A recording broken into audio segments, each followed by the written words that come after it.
Christmas. I am resident of Collinwood for YouTube, Jill Sands. I'm joined by my buddy Patrick McCray, my buddy Daniel Culver.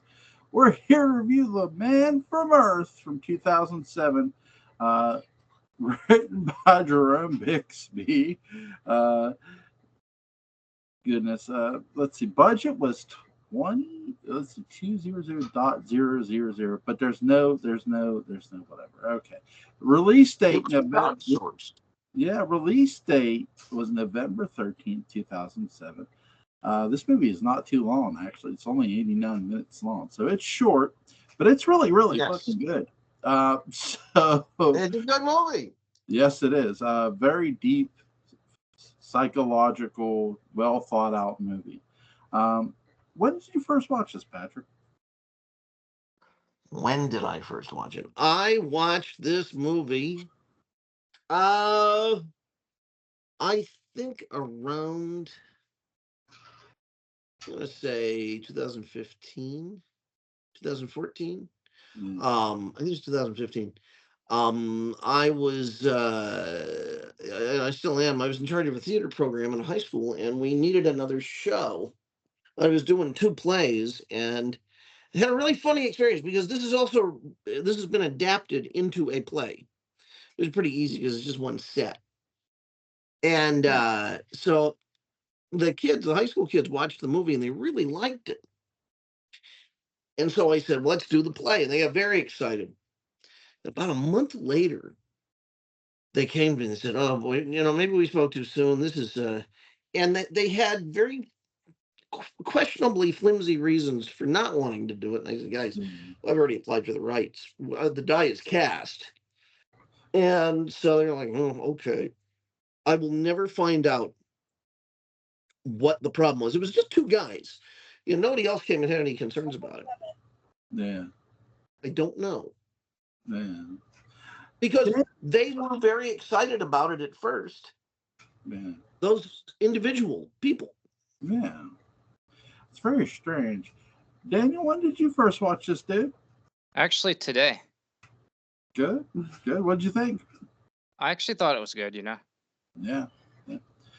The plot is very interesting. It takes a caveman who's a man who's claiming he's a caveman, and you're sort of figuring out, yeah, he's telling the truth, but some of his friends are like doubting him, some of them are believing him, and he says he disappears every 10 years or fakes his death even, which is really, really interesting. And it gets into the idea of Jesus Christ. Now, he did explain that the character in question did explain, John Oldman, did explain that he doesn't understand how things were created himself. He did wonder how it was all created, which I think from a physiological standpoint, from a psychology standpoint, is really interesting when you get one of these movies that sit there and you have to listen through. Is really, really good.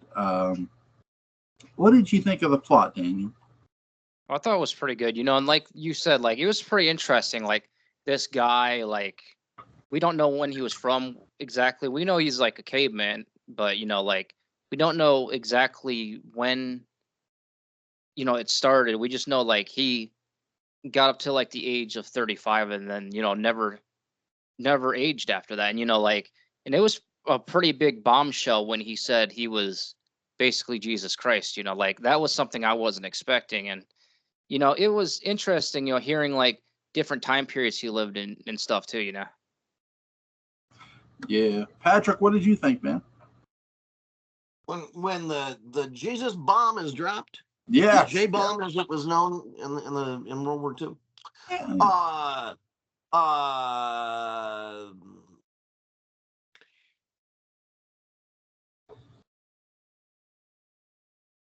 I think it's actually, from a writing point of view, one of the weaker points in the movie.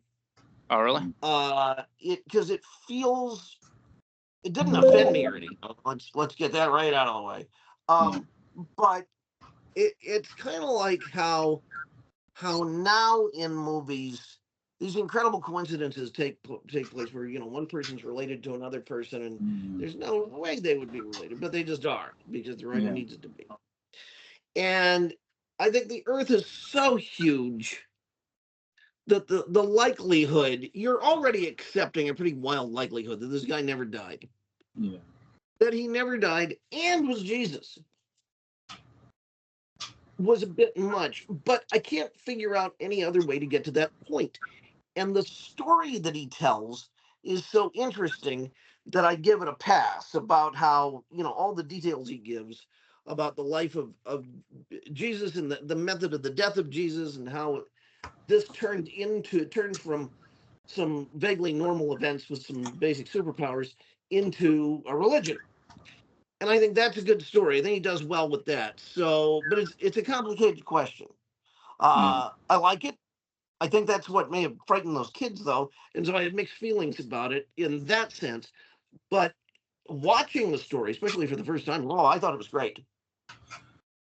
I'm gonna forget the name of the movie, but it was a religious movie. It had Steve Borden in it, the guy who plays Sting in wrestling. And Okay. this movie here does a really good job of, because it starts off with a hypothetical storytelling.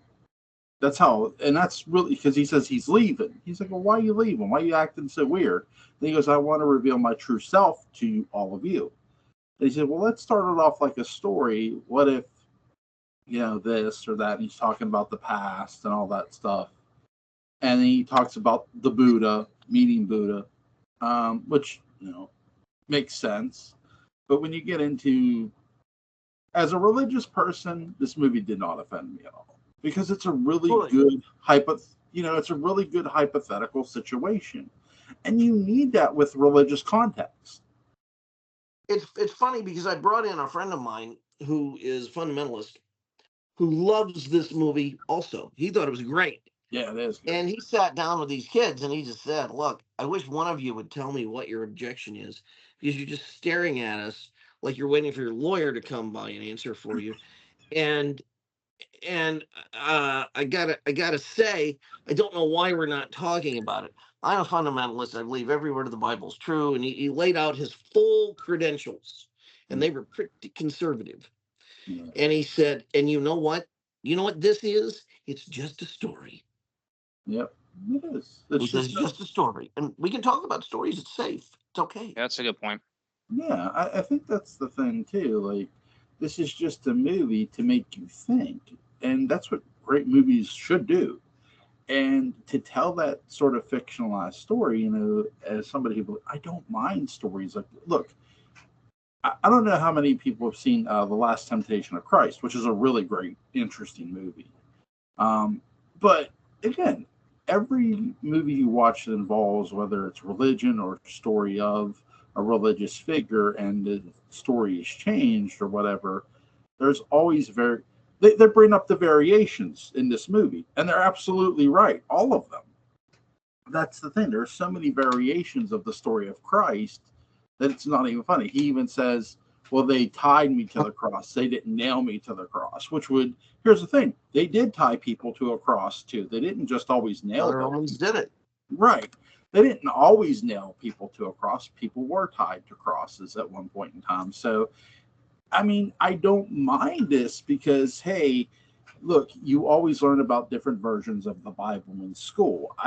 The Bible I was taught in Bible school isn't the version I was taught in Catholic school. Two different versions. And that's the thing. It's like, well, wait a second. And then you start questioning things. And then you get the eyebrow raise, like, why are you questioning me? Let me ask you, did you see the Mel Gibson prequel to his movie? I saw The Passion of the Christ. Yeah. Oh, no, not that.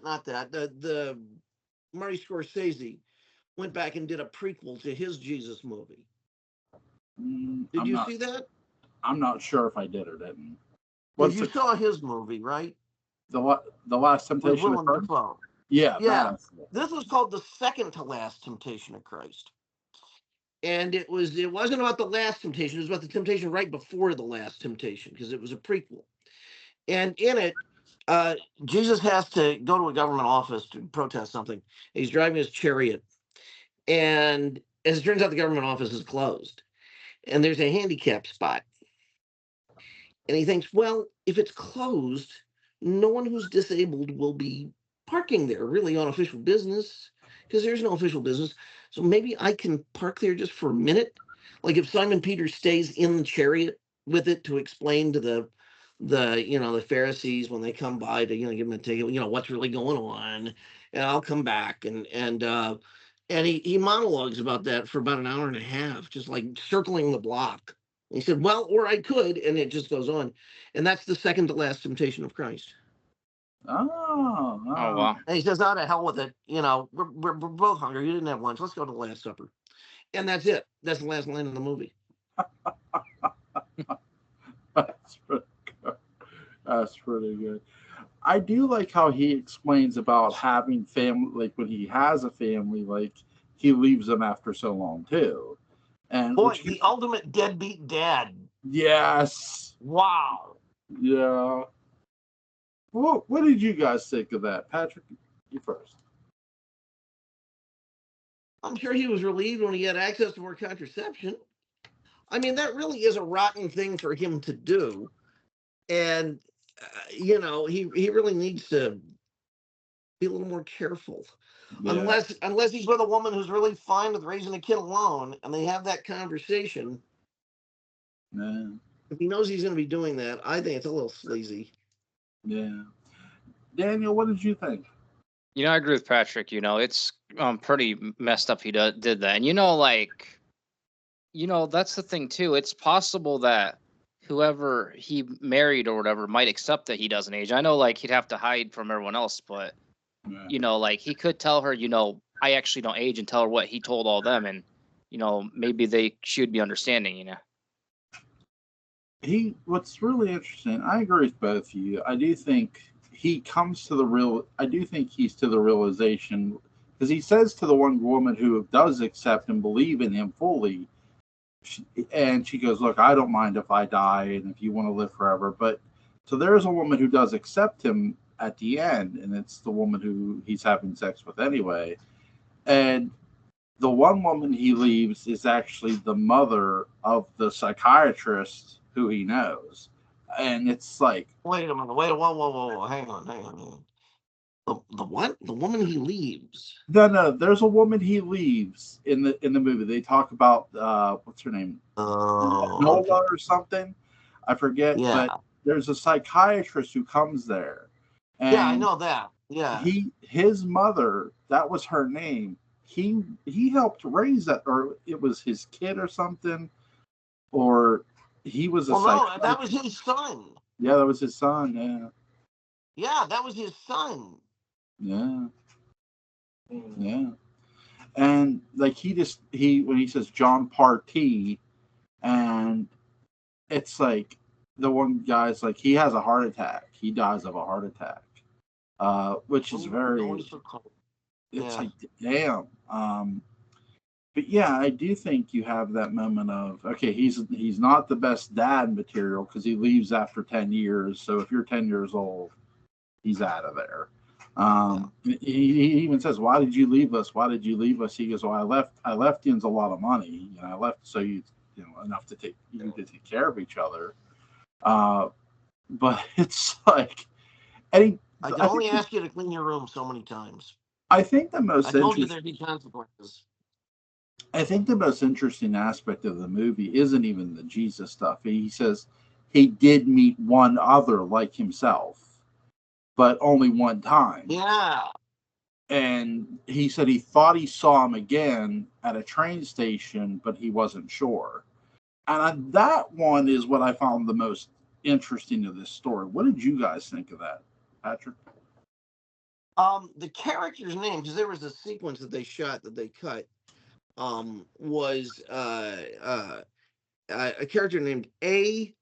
Putty Cat. And he thought he saw him. Nah. And he kept going to the others. Then it would cut back to the present. He would say, I thought I saw a Putty Cat. Yeah. And like Sylvester. Yes. Not that funny, really. It's really a rather sad attempt on my part. What did I think of that moment? Again, it's like, oh boy, this is Jerome's house of convenience. That Yes. all of this stuff, especially because they're from Boston. If he had been visiting back home around that time, just to get his home in America, just to kind of get a feel for it, or go to the bank or something, and got a job at the university and so on and so forth, and that's where, you know, that character, that Bill, the psychiatrist, Will, yeah, was living. Well, that's one thing, but the fact that, God, they both made it from Boston all the way over there to that specific guy. It's just, come on, guys. It's a good plot element. I just think it's kind of ham-fistedly handled. Yeah. Yeah. I do. Daniel, what did you think of them? Because they do. He does say he met one other like him. What did you think of that moment? Oh, I thought that was pretty interesting too. And like, you know, that opens the idea for a sequel too. Like, because maybe the sequel could be about the other guy, but I don't know if that'll ever happen. But it would be an interesting concept.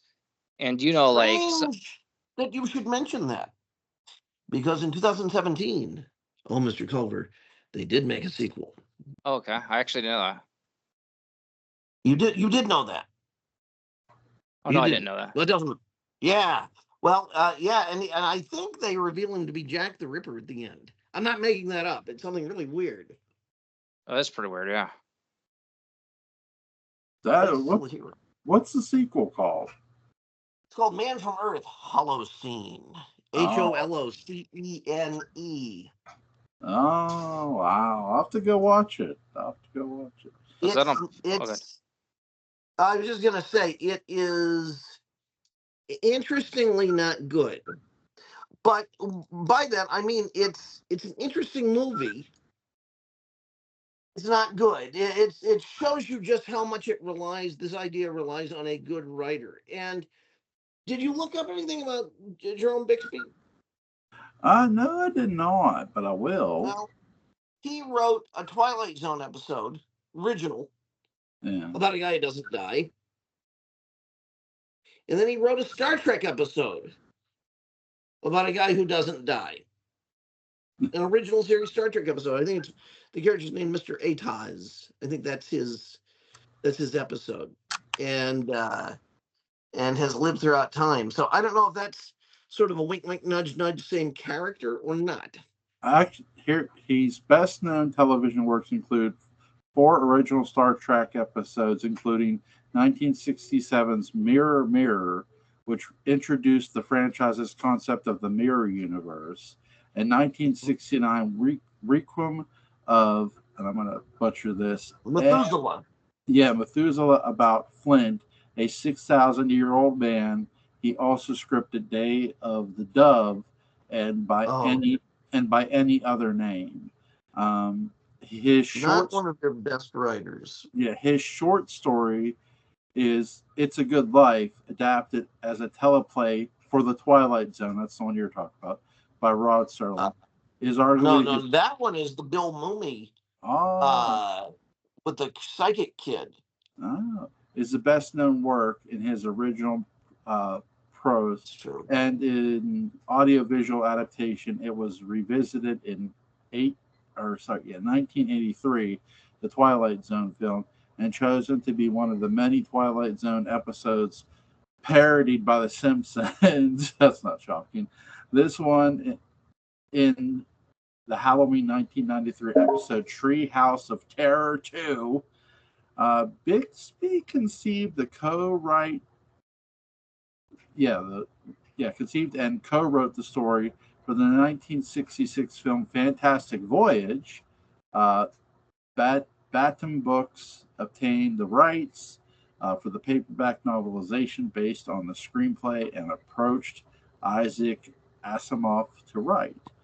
Jerome Bixby's last work, a screenplay, The Man from Earth, was conceived in the early 1960s and completed on his deathbed in April 1998.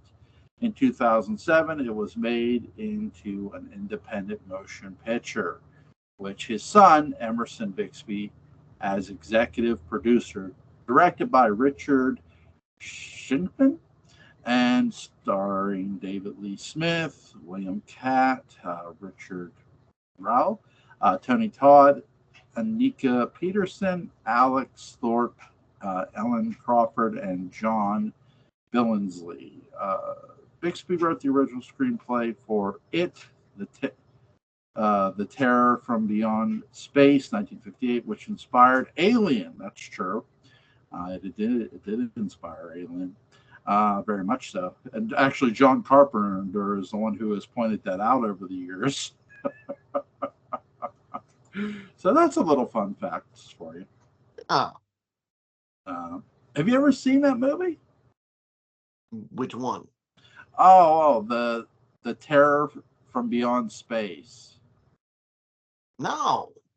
It's basically Alien in a lot of ways. It's about a creature who comes aboard a ship and starts killing the crew, but the way it's done, it's the soldier telling the story of how that happened and whether they believe him or not.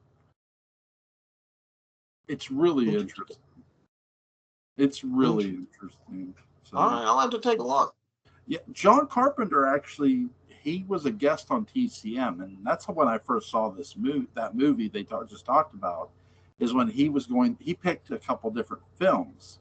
He picked the original Thin from Another World, but he also picked the movie I just mentioned. I forget what other two he picked, but because he picked 4. He picked 2 for one night and 2 for another night. Because he was a back. Hey, Herbie Goes to Monte Carlo was one of them. Probably. Who knows? But anyway, I think Return of the Apple Dumpling Gang. Yeah. But yeah, it's really interesting how this movie does a really good job of selling you this story, because you're right, it does rely on a really good writer, and I think Bixby does a really good job of creating this character over again, really, but for a completely different story. Yes. For a story amongst his friends, and he plays it at that end where he says, "Oh, and it's just a story," because I think he realizes the psychiatrist means what he says. Hey, I'll have you committed. I'll have you studied. He doesn't want that, obviously, so he just goes, and it's all just a story. Because he starts it off that way too. That's the thing. I'd like to tell you a story. Yeah. Yeah. What did you guys think of that? Him starting it off with?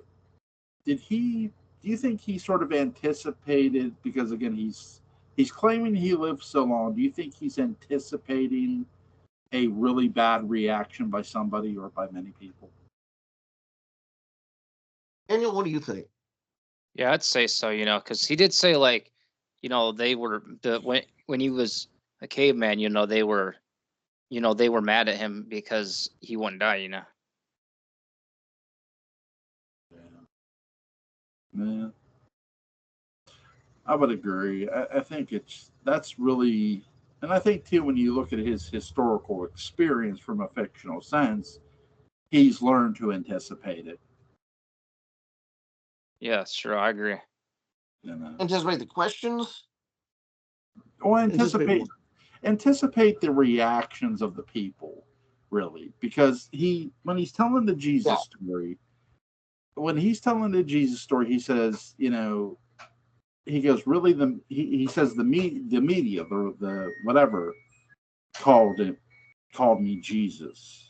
I didn't call myself Jesus, which I believe, because the media will do that. Media will give something a name because it sounds more enticing in a hypothetical sense. Sure. And you see that with other films too, and shows that all the media gave it this person this name. The media did this, which is really, really good. I'm sorry. No, go ahead. I was just gonna say he's not gonna call himself Jesus, because if you call yourself, you just get a busy signal.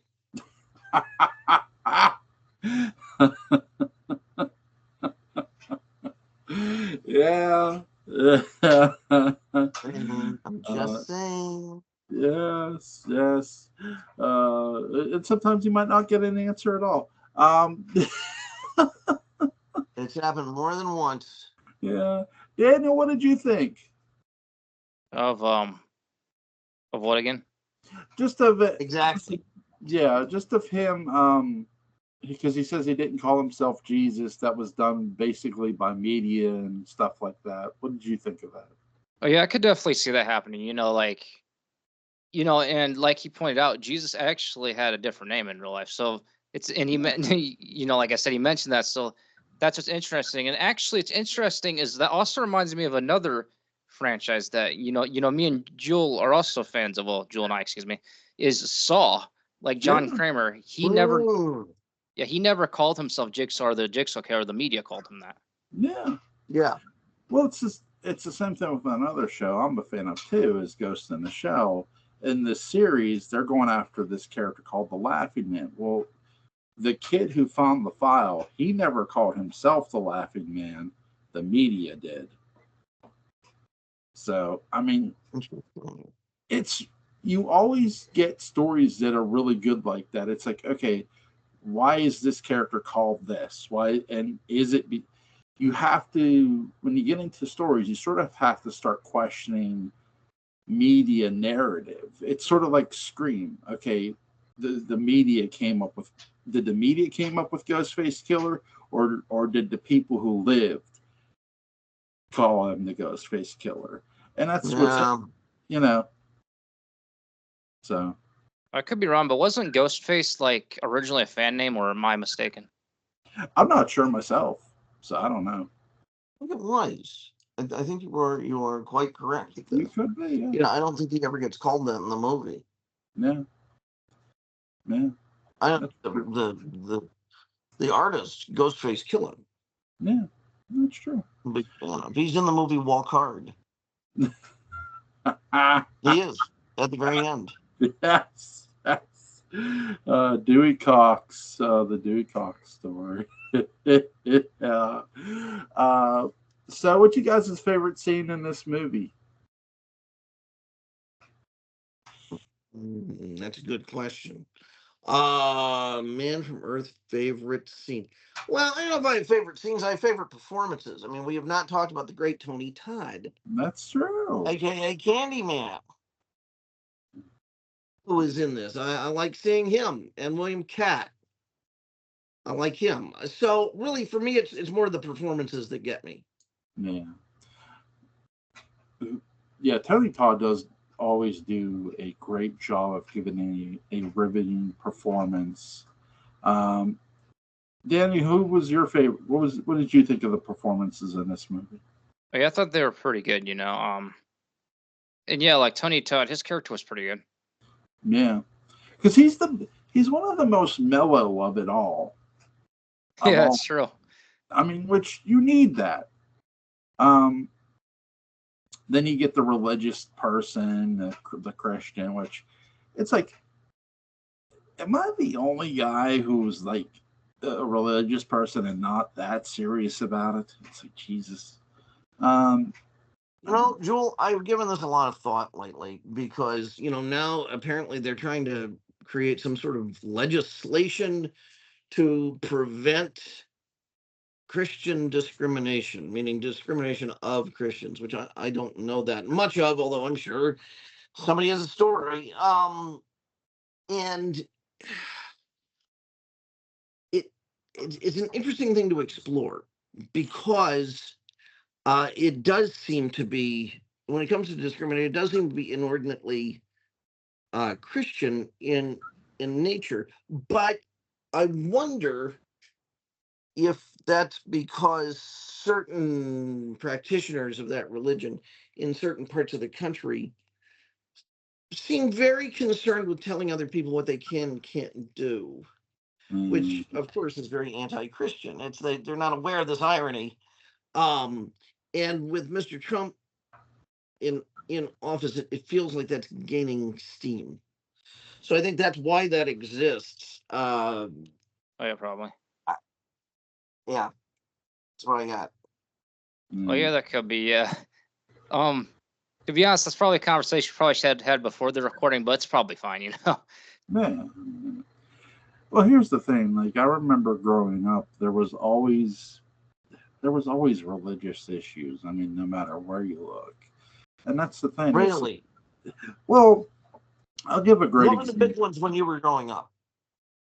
I'll give you a really big one. Okay, my father, my father and mother, they went. My mother went to church one day, and the priest there was having like this meal outside after church. Like they were having this big get together. So my mother took Mhm. me and my brother. My dad did not go, and it's like okay. And all of a sudden, here's this in up walks this guy who nobody has ever seen at church, and there's a big sign that says all are welcome.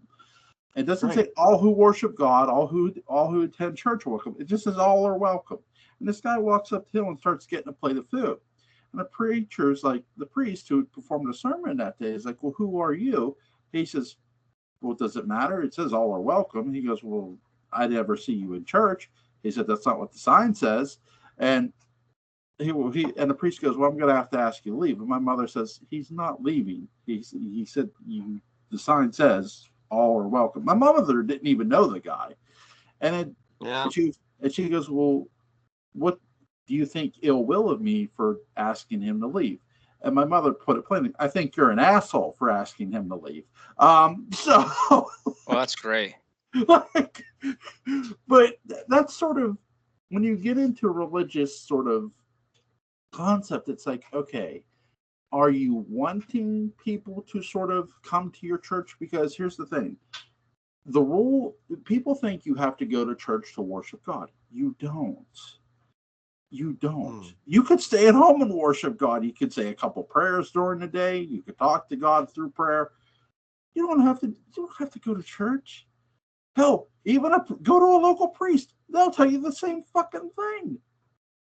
And that's one of the biggest controversies too that I faced growing up, because the message was growing up was go to church to worship God, depending on who your priest was. When I talked to Father Tony, he was the one who told me, he goes, listen, you do not have to come Go to to what? Go to. no, Father Tony was the one who talked to me and said, listen, because I said to him, I said, do I always have to come to church to talk to God? He said, no. He said, you can talk to God anytime you want. He goes, just pray. He goes, you don't have to necessarily ask for anything. He goes, pick a prayer from the Bible. He goes, pick a prayer from the Bible that you like and pray, or make up your own prayer. He goes, you do not have to come to church to talk to God. He goes, I love the church. He goes, I really do. Yes, I work here, but some of that is a money scheme. He goes, them telling you you have to come to church to talk to God is ridiculous. And he's right. He was right. You don't I have to. used a 900 line for the longest time, but it Did was you? just cost too much money. Yeah. Cool. No, it's not 900 line to talk to God. That was it. No, he was like Bill Murray. He ponied up the 800. He did the 800 number. So that, Uh, he would check in once a day, and well, the other big, and I'm not trying to get depressing, but the biggest, no, let's do it. obviously, the biggest religion like crisis when you get into, because before the 9/11 attacks, there was the 90s attack on the Trade Center that was done by Osama bin Laden, the car bombing, Yeah. um, which Clinton responded with two cruise missiles. Um, then you get September 11th, and when that was like after I graduated high school. I think those things there, those two big things, were the biggest things of that and the what was it? Come to the spaceship or whatever it was. Come meet Jesus on the spaceship. I forget what that was. Oh, that Um, sounds like a tattoo prompt. yeah, I think so. But that's the thing. Like the biggest thing that I can remember growing up was the first trade tower attacks, which were done by a car bomb, and then graduating school, and then 9/11 happening. Um, Ruining everything. yeah, yeah, and I think when you get into that, somebody, bombing stuff out of religion, because that's just, when you get into the idea of religion, and there's been a lot of holy wars throughout the years. How the Crusades were the holy wars for years and years and years. And it's like, well, did the war ever really end over there with everybody's different religion? Probably not. Probably not. They could have just entrenched them further. Yeah. But it's just crazy when you think about it. So that was sort of the big controversy. And not that my mom's personal experience was controversial in a sense. But I think when you get into religion, in a sense, you have to have good, level-headed teachers who are going to teach you the right things about religion, where you're not always going to get the best teachers. And I'm thankful that, first of all, Father Tony, my mother, who was a very level-headed woman, because her mother was a very level-headed woman, who taught me religion and said, look, I've never had a problem with people who don't believe in God. If they don't, they don't. That's their choice. But, I always say that, look, anybody, because I think I know 3 people who are atheists, and it's like, good for you. I always tell them, hey, God be with you no matter what, because I'm not going to hate somebody for their personal choice. That's just ridiculous. You know what I mean? And that's something I was taught. So, well, I at one point I was working on, and I guess I'm still sort of working on a documentary about the divide between certain denominations of Christianity in America, and how there's a very clear split. And actually, that goes back to this whole Stone Campbell movement thing. I believe I recall that correctly. But there was this council to try and of American churches back around the turn of the century to get everybody on the stick. And you ended up with 2 very different kind of interpretations of Christianity in the U.S. Yours is one of them, Jewel. It's the more peaceful kind, and then there's the other kind. And I was working, I guess I still am, as I said, on a documentary about that with a friend of mine who is a Methodist minister, and he and I get along very well now. We didn't at one point. And so this was us kind of testing the waters to see if we could get along. And the thing that I think sealed it for both of us in a good way is I said, Randall, I want us to make one agreement. And that is, no matter what the subject is, no matter what it's about or how we do it,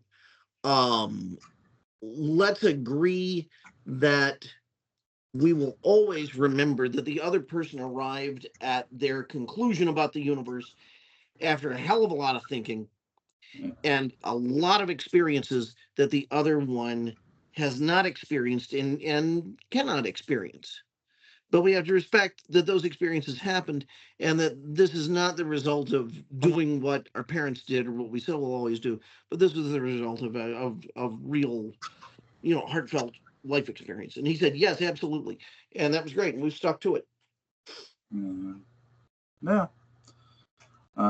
Daniel, do you have any crazy religious experiences you'd like to share? Not that I can think of. Since okay. No, go on. Since we're talking about religion, though, I heard I don't know if you guys heard about this, but I'm sure you heard of Mother Teresa being supposedly like a saint, but I heard she actually was a bad person in real life. Mother Teresa, the evidence states that I will say this. I'm not going to say good person, bad person. I will say that I know very few people who hear of things like the conditions of her homes for the sick and look at the resumes of some of the people she took money from, thus associating with them, and approve. The rest, I would say, go YouTube and look up Penn Teller Mother Teresa, and that's Penn with 2 N's, and that will tell you what you need to know. Whether you believe it or not, it's up to you. Okay. Actually, you know what? I actually do have some to tell you about. One time these women came to my house, and my dad answered. And, you know, they were like preaching. You know, they were like people involved with the church, right? And they asked, one of them asked my dad if, you know, if he would like her to read the Bible, and he said no thanks. And I kid you not, the other one was like, "You don't want to learn about the Bible?" Like, she got like super offended by it. Yeah, you know, not good phone, you know, not good outreach technique there on her part. That's true. And yeah, there's actually another one I had a few years ago too. Like, there's this guy that was handing out like things for the church at Dollar General, my local Dollar General, and he started talking to me, and he gave me one of the papers, and he asked me if I was, you know, a Christian. I told him no, I'm a pagan. And it's actually funny. He told me like, that's all right. We were all pagans when we were first born, which like, I don't think this guy knows what paganism, but see, it was fine until he then told me about these two lesbians in this church, and he said like he didn't agree with them being part of the church and all that. And I was thinking, oh, he's one of these people. You should have said, "Sir, you happen to be speaking to a lesbian." And I resent what you're saying. Struck him in the face with a glove. Oh yeah. For those that don't know, I'm a pagan. So if you need a confession, there it is. There you go. I come from a long line of lesbians. My father was a lesbian, as was his father before him. Oh my God! From the Isle of Lesbos. Come on. I'll go to the mountains. Julie, you know any lesbians? Any? Yes. Oh, okay. I know girls that are lesbians. I know guys that are gay. There's nothing wrong with that. No, there's nothing wrong. I agree. There's nothing wrong with that. Yeah. There's nothing. Do you know guys that are lesbians? That's my question. Yeah, I know some gay people. Yeah, they're very nice. They're very nice. Well, now this is getting really good. This is like that my best friends are, you know, kind of thing. Okay. It's a lot. All right. Joel's a lesbian. Yeah, I'm a lesbian. Anyway, I give this movie a 10. Patrick, what do you give it? I give it a 9.5 or a 10. Yeah. Daniel. Oh man, I'm honest. I'm only gonna give it an 8, but it's still pretty good. You know. That's fine. Good for you. What would you have changed about it? You know, actually, when he was talking about the stories, and I know some people might not like this, but I think it'd be better if we actually saw flashbacks with him in that time period. You know. Yeah. I think you're right. You know, there's an aspect of this movie we mentioned at the very beginning. It was the first crowd-funded movie ever. Oh. So they did not have a massive budget, and I think that's why that didn't happen. Yeah. Oh, I could see. I didn't know this was crowdfunded. Yeah. But it's a great idea. Oh, thank you. I'm glad you like the idea. Yeah. Yeah, really good movie. Is there anything anybody wants to add before we go? I think it's a solid film. We got The Party tomorrow night. Now, Daniel, I don't want to speak for Joel, but I will. If you'd like to join us, you're certainly welcome to. Joel, where did you find The Party? I found The Party on YouTube. I'll send it to Daniel. Okay. Thank you. It's a fun movie. It is. It's comedy. It's just a fun movie about misreading social stuff and the terror that results. Yes. Basically it is. It's yeah.